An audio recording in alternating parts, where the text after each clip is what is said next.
इसको कंटिन्यू रखो, कोई दिक्कत नहीं। विनय, जतिन, यहाँ जो फटाफट। वे आंखें जो हमारी कविता है, हालांकि हम ऑनलाइन कर चुके हैं, पर मैं चाहती हूँ कि दोबारा ऑफलाइन भी इस कविता को करवाया जाए, ताकि जो ऑनलाइन बच्चे किसी कारणवश नहीं जुड़ सके थे वो इसको अच्छी प्रकार से कर ले। वे आंखें कविता के जो कवि हैं वे हैं सुमित्रा नंदन पंत जी, और इनका जो जन्म है वो 1900 में हुआ था, जिला अल्मोड़ा, उत्तरांचल में। और इनकी जो रचनाएं हैं वो वीणा, ग्रंथि, पल्लव, गुंजन, युगवाणी, ग्राम्या, चितंबरा, उत्तरा, स्वर्ण किरण, कला और बूढ़ा चांद लोकायतला। और इनकी जो मृत्यु है वो सन 1977 ईस्वी में। अब अगर हम बात करें वे आंखें की, बड़ी चित्रात्मक भाषा का कवि ने प्रयोग किया है। ऐसा लगता है कि मानो पूरी की पूरी घटना हमारे सामने ही घटी है। और इस कविता में कवि ने किसान की उस दशा का वर्णन किया है जो बहुत ही ज्यादा मार्मिक है और किसी भी सहृदयी व्यक्ति को झकझोर देगी। किसान की पीड़ा को व्यक्त किया है कि आखिर किस प्रकार किसान का जमींदार और साहूकार लोग फायदा उठाते हैं, उसकी जमीन को हड़प लेते हैं और अंत में किस प्रकार उसकी खुशियों को ग्रहण लगा दिया जाता है। इन सभी का वर्णन इस कविता में यहाँ पर किया गया है। चलिए प्रारंभ करते हैं। अंधकार की गुफा सरी, उन आंखों से डरता है मन, भरा दूर तक उनमें दारू दैन्य दुख का नीरव होगा। यहाँ पर कवि क्या कहते हैं कि अंधकार की गुफा सरी, गुफा कि जैसे गुफा में अंधकार होता है, ठीक उसी प्रकार जब उस दुखी किसान की आंखों में हम आंखें डालते हैं तो वो बिल्कुल अंधेरी गुफा के समान लगती है। अब बेटा जो अंधकार होगा, अंधकार में खुशी तो नहीं होती ना। हम क्या कहते हैं उसके जीवन में अंधकार है, वो दुखी है। अगर हम कहते हैं उसके जीवन में उजाला है तो इसका मतलब वो व्यक्ति सुखी है। हम ऐसे ही कुछ शब्दों का प्रयोग करते हैं ना, उन्हीं का इस्तेमाल करते हैं। तो भरा दूर तक उनमें दारू दैन्य दुष्का नीरव रोदन, वो कहते हैं कि उसकी आंखों में जब हम देखते हैं तो अंधकार नजर आता है और उसकी आंखों से ये भी पता चलता है कि उसका जीवन कितना, उसके जीवन में कितना दुख भरा है। अर्थात वो पल पल किसान जो है रो रहा, अंदर ही अंदर उसकी आत्मा रो रही है। वह स्वाधीन किसान रहा, अभिमान भरा आंखों में इसका, छोड़ उसे मझधार आज संसार प्रकार सदृश है इसका। क्या कहते हैं स्वाधीन क्या होता है?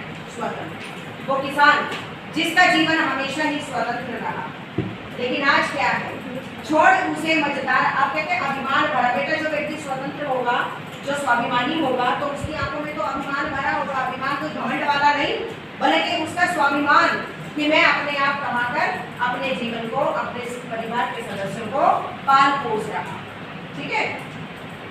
छोड़ उसे मझधार आज संसार कगार सदृश है इसका, आज पूरे संसार में उसे बीच मझधार को छोड़ दिया। अगर बेटा हम क्या कहते हैं कि कोई व्यक्ति किनारा पा जाता है तो इसका मतलब वो सफल हो जाता है, लेकिन यहाँ पर हम क्या बात कर रहे हैं बताइए? मझधार में, यानी कि संसार के बीच में भी उस व्यक्ति को छोड़ दिया। लहराते हुए खेत दृगों में, ये बोलते हैं हुआ बेदखल वह अब जिनसे, हंसती थी उसके जीवन की हरियाली जिनके कहते पारक। लहराते हुए खेत दृगों में हुआ बेदखल वह अब जिनसे, कहते उसके जीवन में खेत लहराती, उसकी आंखों में। जब किसान खेत में जाता है अपनी फसल को देखता है तो जाहिर सी बात है बेटा हमारी आंखों के सामने भी, अब अगर हम कक्षा में हैं तो तुम सभी बच्चे मेरे देखोगे या मैं तुम्हारी आंखों में तुम्हें नजर आ रही होगी। ठीक है। कहते उसकी आंखों में जब वो फसल लहराती थी, उसके खेत लहराते थे, हुआ बेदखल वह अब जिनसे, उसके खुद के खेत थे, उसकी खुद की फसल थी, लेकिन आज वो वहां से बेदखल हो गया है, उसे वहीं से निकाल दिया गया है। हंसती थी उसके जीवन की हरियाली जिनके दृढ़ होता है तिनका, और उसके जीवन की हरियाली अर्थात उसका जीवन खुशहाल था। किससे? जब वो अपनी फसल के लहराते हुए तिनके को देखता था। क्योंकि बेटा किसान के जीवन की तो जमा पूंजी क्या होती है?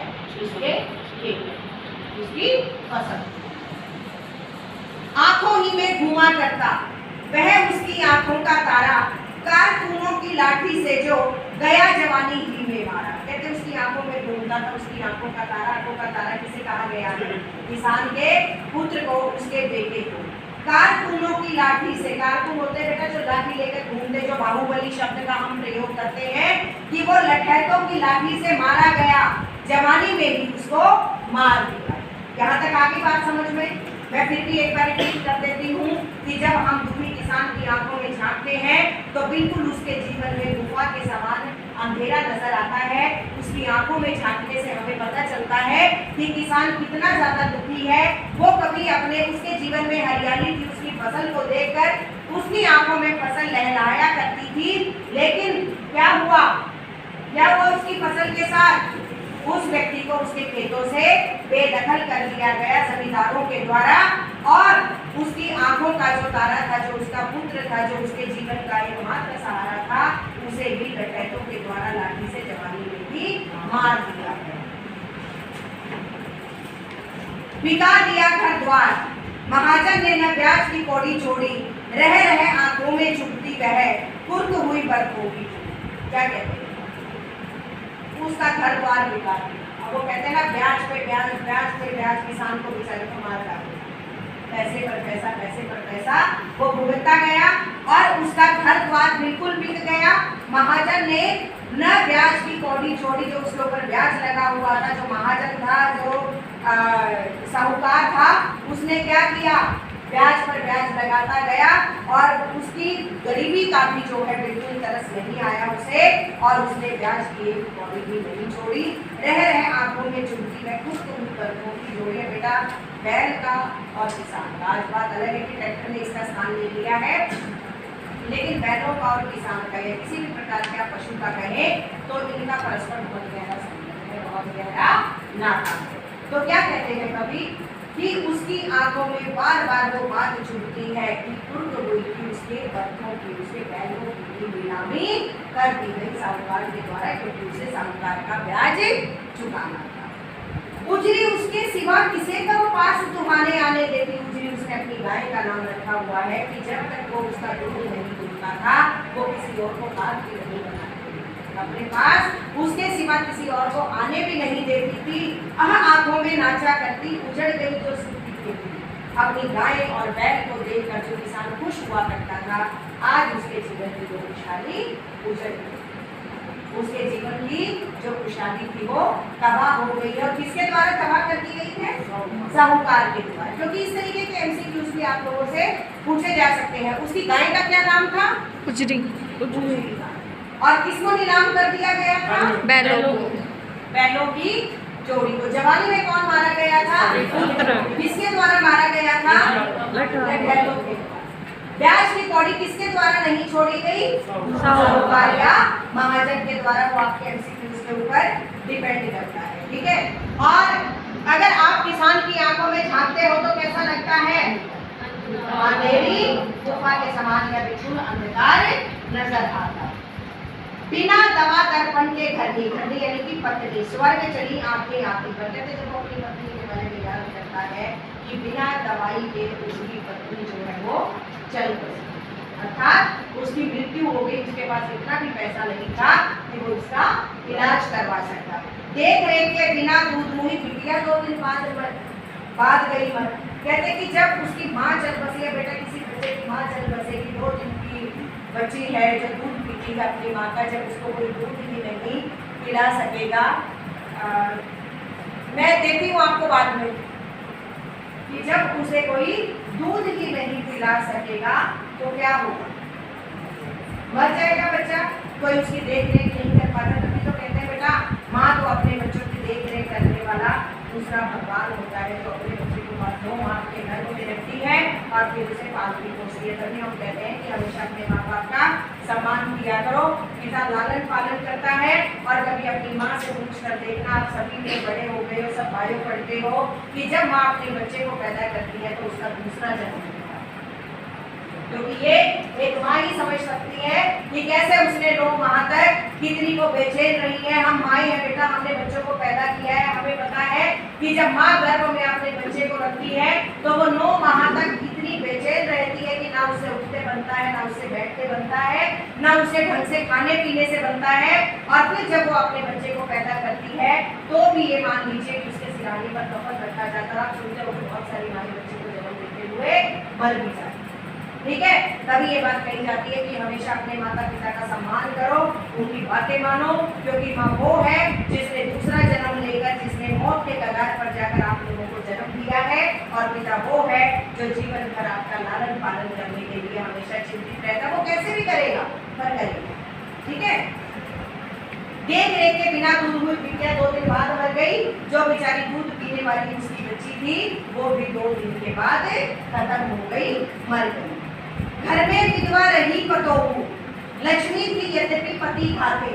पकड़ मंगाया कोतवाल ने, डूब कुएं में मरी एक। कहते कि घर में उसकी विधवा रही पतोहू, उसके जो पुत्र की पत्नी और उसके बेटे की, ठीक है, उसके जो पुत्र की पत्नी भी, क्या कहते पतोहू किसको कहते हैं भाई? आपने बालगोविंद भगत में भी पढ़ा था ना, जो पुत्र बेटे की पत्नी होती है उसे पतोहू कहा जाता है। कि वो जो पतोहू थी वो बेचारी घर में विधवा थी, लक्ष्मी थी यद्यपि पति खाती, वो घर की लक्ष्मी कही जाती थी। लेकिन बाद में उसे कहने लगे कि ये तो वो है जो अपने पति को खा गई, तो उसके सामने ही उसके पति को मार दिया जाता है। पकड़ मंगाया कोतवाल ने, डूब कुएं में मरी गई। और एक बार कोतवाल ने उसको भी अपने पास बुला लिया, उसकी इज्जत के साथ खिलवाड़ किया और वो ये सब सहन नहीं कर पाई और इसीलिए किसी को मुंह नहीं दिखाया और वो कुएं में जाकर कूद गई और उसने भी अपने जीवन की लीला को समाप्त कर दिया। खैर, पैर की जूती जोरू न सही एक दूसरी आती, पर जवान लड़के की सुनकर सांप लौटते पटकी छाती। कभी कहते हैं कि मान लिया जाता था ऐसे कि चलो कोई बात नहीं, पत्नी पहले जो कहते हैं कि वो समझा जाता था पैर की जूती के समान कि एक चली गई तो कोई बात नहीं, दूसरी शादी कर लेके आ जाएगी।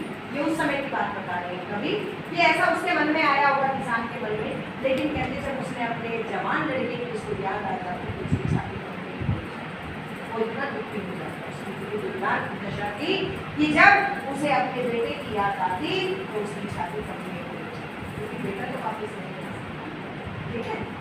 पिछले सुख की स्मृति आंखों में क्षण भर एक चमक है। कहते एक बार पिछले दिनों को याद करता है, एक चमक सी आती, खुश हो जाता है कि को देखकर कि देखो मेरा बेटा था, मेरी पत्नी थी, मेरी बच्ची थी, मेरे बेटे की पत्नी थी, मेरे पास बैल थे, मेरे पास गाय थी, हम सब लोग कितने सुखी थे। तुरंत शून्य में घट में चितवंती की लेकिन उसी समय वो वास्तविकता से परिचित हो जाता, अपने वर्तमान में आ जाता और वो यादें उसकी बिल्कुल शून्य। यहाँ तक इसको कुल मिलाकर इस कविता में जो है किसका वर्णन किया गया है? किसान मजदूर दशा का, कि किस प्रकार साहूकार लोग, जमींदार लोग जो है किसान की हालत जो है बिल्कुल बेकार कर डालते हैं, उसे पैसा देकर ब्याज ब्याज ब्याज के नीचे वो कहते हैं ना, वो आपको पता होगा एक मूलधन होता है, एक फिर आगे कंपाउंड इंटरेस्ट होता है, कुछ ऐसा ही रहता है ना, इंटरेस्ट फिर कंपाउंड इंटरेस्ट, वो तो बेचारा मरता ही चला जाता है। तो यहाँ पर उसी का जिक्र किया गया है कि एक किसान जिसका अपना एक स्वाभिमान था, जिसके पास जमीन थी, जिसके पास पशु थे, उसका बैल था, उसकी गाय थी, उसका बड़ा पूरा परिवार था, वो इज्जत के साथ 2 वक्त की रोटी कमाता था और अपने परिवार का पालन पोषण करता था।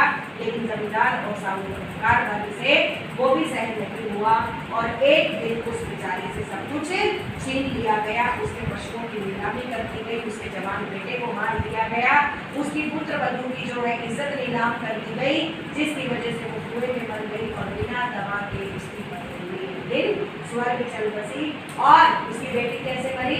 जब बिल्कुल हुई बेटी थी, जब अब उसकी माँ चल बसी तो उसको दूध ना मिल पाया तो भी चल बसी 2 दिन के बाद। और बेटा यहाँ पर एक बहुत ही गंभीर बात और दुखद बात क्या है कि हमारा देश स्वाधीन हो चुका है, पूरी तरीके से आज़ाद हो चुका है, लेकिन आज भी केंद्र सरकार के द्वारा, मुझे कोई भी सरकारें क्यों ना होंगी हो, आज की नहीं वैसे भी, कि किसान की स्थिति पर या किसान के निर्णय लेने में यहाँ की जो किसान की व्यवस्था है उसमें कभी भी कोई हस्तक्षेप नहीं किया जाता है। अगर आज भी देखें तो कितनी दुखी बात है भाई कि निर्णायक जो है अपनी चीज़ों का किसान को ना बनाकर किसी और को भी बना दी है। ये बहुत दुखी बात है कि हम कहते हैं हम स्वतंत्र हैं, हम आज़ाद हैं, अगर कायदे से देखा जाए तो एक नौकरी करने वाला भी आज़ाद है, एक किसान भी आज़ाद है, फिर ऐसा क्यों होता है कि हम चीज़ों को उनके ऊपर थोपने का प्रयास करते हैं, हम डिक्टेटरशिप करते हैं, ऐसा ही कहा जाएगा। आज अगर हम किसानों की बात करेंगे, किसान का मुद्दा चल रहा है, इसीलिए मैं ये बात छेड़ रही हूँ कि हम कहते हैं कि किसान अन्नदाता है, किसान सबका पेट भरता है, किसान को अपनी मर्जी से जीने का हक है। अगर किसान को अपनी मर्जी से जीने का हक है तो व्यापारियों के कानूनों को किसान को, आप कहते हैं हम किसान का भला चाहते हैं, अगर आप किसान का भला चाहते हैं, जो किसान खुद मना कर रहा है कि मुझे ये हित नहीं चाहिए, तो भी कानून वापस नहीं देता, तो आप जबरदस्ती क्यों करते हैं? अगर कल को किसान कहेगा कि हाँ जी मैं खुश हूँ कर दो, तब करो, समझ रहे ना? तो यहाँ पर ये बड़ी दुखी बात है कि किसानों को केंद्र में रखकर भी बेटा व्यवस्था जो है कभी भी निर्णायक हस्तक्षेप नहीं करती और ना ही पहली कभी उनके द्वारा किया। और साथ ही साथ बेटा इस कविता में एक ऐसे दुष्चक्र को हमारे सामने प्रस्तुत किया है कि किसान जो है व्यक्तिगत और पारिवारिक दुखों के कारण जो है अपने जीवन को खत्म सा ही करे कि बेचारा एक अपने उसका जो जीवन है वो पूरी तरीके से नष्ट हो जाता है, वो दुखी रहता है। और स्पष्ट रूप से यहाँ पर ये भी चिंता की बात है कि हमारा समाज जो है वो वर्गों में विभाजित है, एक साहूकार है, एक महाजन है, एक गरीब है, एक अमीर है। तो इस प्रकार की जो उच्च वर्ग है, जो साहूकार है, जो महाजन है, उनके द्वारा किसानों का शोषण लगातार किया जाता रहा है। हालांकि बहुत पहले से बहुत ज़्यादा अंतर है कि किसान के जो है हक में भी बहुत सारे कानून बनाए गए, महाजन और साहूकारों की प्रथा को भी धीरे धीरे समाप्त किया गया। लेकिन उसके बावजूद भी अगर हम कहें तो कवि ने ये करारा प्रहार किया है पूरी सामाजिक व्यवस्था पर, पूरी राजनीतिक व्यवस्था पर कि आज भी किसान का जीवन उसके काम करने के बावजूद, उसकी मेहनत के बावजूद सुखी। ठीक है जी, किसी को कोई संशय जो चीज़ इसमें ना समझ में आई हो वो पूछना चाहता हूँ, बताइए। कोई भी चीज़ खुला मंच है, कोई चीज़ नहीं समझ में आई, कोई लाइन नहीं समझ में आई, उसको मैं दोबारा रिपीट करवा देती हूँ।